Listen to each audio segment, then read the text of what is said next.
दोस्तों, कितना बुरा लगता अगर स्विच दबाए और घर का पंखा और लाइट चालू न हो। भले ही बिजली 2-4 मिनट क्यों न चली जाए, इतना तो बुरा लगता ही है। और ज्यादा देर तक नहीं आती तो आप फोन मिलाते हो और आपको ये जवाब मिलता है,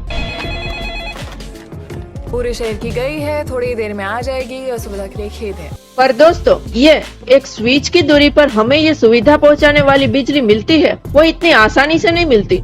आज के वीडियो में हम आपको बताने वाले हैं कोयले से बिजली कैसे बनती है।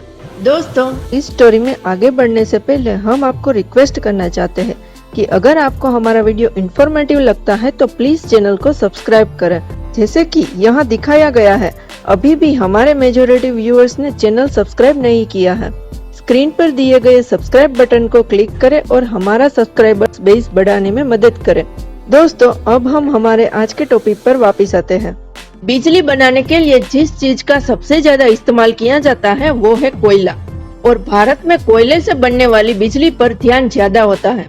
यही कारण है कि पिछले कुछ दिनों से कोयले के क्राइसिस के बारे में काफी कुछ सुनने को मिलता है। वैसे बिजली बनने के प्रोसेस में सबसे पहले आता है पावर प्लांट, जिसके लिए एक फैलाव भरी जगह चाहिए जहाँ पानी पूर्ति मात्रा में हो।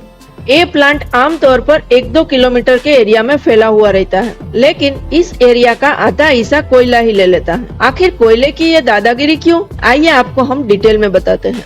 दोस्तों, जहाँ पर कोयले से बिजली बनती है वहाँ 1.5 मिलियन टन कोयला एक साथ स्टोर करके रखा जाता है। उससे करीब 40 दिन की बिजली की जरूरतें पूरी होती है। अब 1.5 मिलियन टन कोयले को रखना है तो जगह तो चाहिए ना। लेकिन बात यह भी है कि कोयले को यूं ही कहीं नहीं रख देते, बल्कि उसे एक अलग से एक कोल यार्ड में व्यवस्थित तरीके से रखा जाता है। सबसे पहले कोयले को ट्रेन में भरकर प्लांट तक लाया जाता है। फिर सारे डिब्बों को एक निर्धारित जगह पर लाकर उसे मशीन के द्वारा पूरा पलट देते हैं। इससे डब्बे का सारा कोयला कोल यार्ड में नीचे चला जाता है। फिर नीचे से उसको लगातार हटाते जाते हैं और एक कन्वेयर बेल्ट की मदद से उन कोयलों को आगे की तरफ भेजा जाता है, जहां उसे एक व्यवस्थित ढंग से रखा जाता है। यहाँ समय समय पर कोयलों को पानी से भिगोया जाता है, जिससे कोयले के पार्टिकल हवा में न उड़े। इसके बाद वापस एक कन्वेयर बेल्ट की मदद से उसे बाउल मशीन में भेजा जाता है, जहां पत्थर हो चुके कोयले को क्रश करके पाउडर किया जाता है और तैयार होता है ब्लैक पाउडर, जिसे एक्टिवेटेड चारकोल कहते हैं, जो अक्सर हम टूथपेस्ट और फेस वॉश की एडवर्टाइज में देखते हैं। ऐसा इसीलिए किया जाता है ताकि उसका सरफेस एरिया बढ़ जाए। यहाँ कोयले के अंदर की अशुद्धियों को भी अलग किया जाता है। इसके बाद इस ब्लैक पाउडर को बॉयलर में भेजते हैं, जहाँ वो बड़ी आसानी से आग पकड़ लेता है। आग पकड़ने के बाद कोयले की जो भारी राख होती है वो नीचे गिर जाती है, उसे बॉटम एसिड कहते हैं, और जो हल्की राख होती है उसे फ्लाई एसिड कहते हैं, जो चिमनी के माध्यम से फिल्टर करके एटमॉस्फेयर में छोड़ दी जाती है। यहाँ कोयले का रोल खत्म होता है। अब यहाँ जो आग लगी रहती है वो सीधा ट्यूब्स में जाती है, जहाँ बहुत मात्रा में हीट पहुँचती है। उन ट्यूब में पानी भरा रहता है। ये सारी ट्यूब हीट लेकर पानी को वेपर में बदलती है।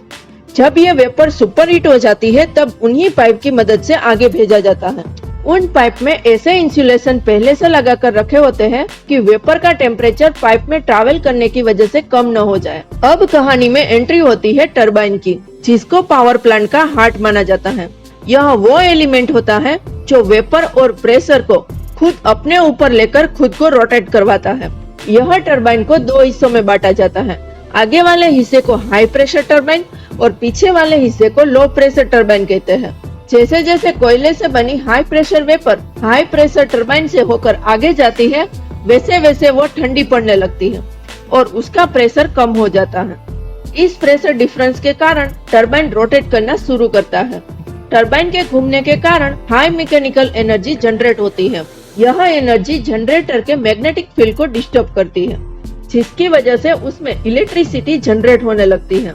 इस इलेक्ट्रिसिटी को स्टोर नहीं करते, बल्कि स्टेप अप ट्रांसफार्मर की मदद से आगे के सब स्टेशन पर ट्रांसफर किया जाता है।